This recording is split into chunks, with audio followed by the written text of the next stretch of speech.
Hello বন্ধুরা, আজকের recipe মাছের মাথা দিয়ে ডাল। কিছু বছর আগে পর্যন্ত এই রেসিপিটি প্রতিটি বাঙালি বিয়েবাড়ির মেনুতে প্রধান চরিত্র পালন করত, কিন্তু এখন এই রেসিপিটি প্রায় বিলুপ্ত। যাই হোক, আর বেশি কথা না বলে রেসিপিটি শুরু করা যাক। প্রথমেই আমি একটা কড়া নিয়ে নিয়েছি এবং তাতে খানিকটা পরিমাণ তেল দিয়ে গরম করতে দিয়েছি। সঙ্গে সঙ্গে আমি আগে থেকে নুন হলুদ মাখিয়ে রাখা মাছগুলো দিয়ে এর মধ্যে ভেজে নেব। মোটামুটি মাছটা ভাজা হয়ে গেলে আমি এটাকে কড়াইয়ের মধ্যেই খুন্তির সাহায্যে ভালো মতো ভেঙে নেব। আপনারা চাইলে এটাকে একটা পাত্রের মধ্যে ঢেলে হাত দিয়েও ভেঙে নিতে পারেন, বাট আমি আমার সুবিধার্থে এটাকে কড়াইতেই ভেঙে নিচ্ছি। এরপর ভাঙা হয়ে গেলে আমি এটাকে একটা পাত্রের মধ্যে তুলে নিচ্ছি এবং সেই কড়াইতেই আমি আর একটু তেল দিলাম, আর তেলেতে দিয়ে দিচ্ছি দুটো তেজপাতা, দুটো শুকনো লঙ্কা, 1 চামচ সাদা জিরে আর 1 চামচ কালো জিরে। এরপর আমি ওই তেলেতেই দিয়ে দিচ্ছি আগে থেকে পেস্ট করে রাখা আদা রসুন পেঁয়াজ বাটা।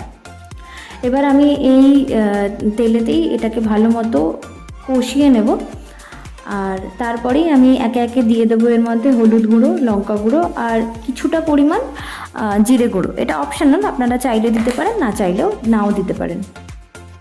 এরপর এটাকে ভালো মতো ভেজে নিয়ে আমি এর মধ্যে দিয়ে দিচ্ছি টমেটো একটা, আর তার সাথে দিয়ে দিচ্ছি খানিকটা নুন। মশলাটা মোটামুটি ভালো মতো কষা হয়ে গেলে ওর মধ্যেই আমি দিয়ে দেবো আগে থাকতে ভেঙে যেটা মাছটা আমি রেখেছিলাম, মাছের মাথাটা, সেটাই আমি এর মধ্যে দিয়ে দিচ্ছি। ভালো মতো কষিয়ে নিয়ে এর মধ্যে আমি দিয়ে দেবো আগে থাকতে সেদ্ধ করে রাখা 2 কাপ মুগের ডাল, 1 কাপ মসুর ডাল। এরপর আমি এর মধ্যে আরও খানিকটা জল অ্যাড করছি। এটা ভালো মতো ফুটে গেলে এর মধ্যেই আমি অ্যাড করে দিচ্ছি খানিকটা গরম মশলা। ব্যাস, আজকের মতো আপনাদের রেডি হয়ে গেল মাছের মাথা দিয়ে ডাল।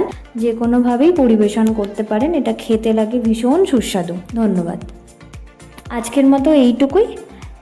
ভিডিওটি যদি ভালো লেগে থাকে তাহলে লাইক করুন, ফলো করুন, আর নতুন নতুন এরকম রেসিপি দেখবার জন্য আমাদের সাথে থাকুন, পাশে থাকুন। টাটা।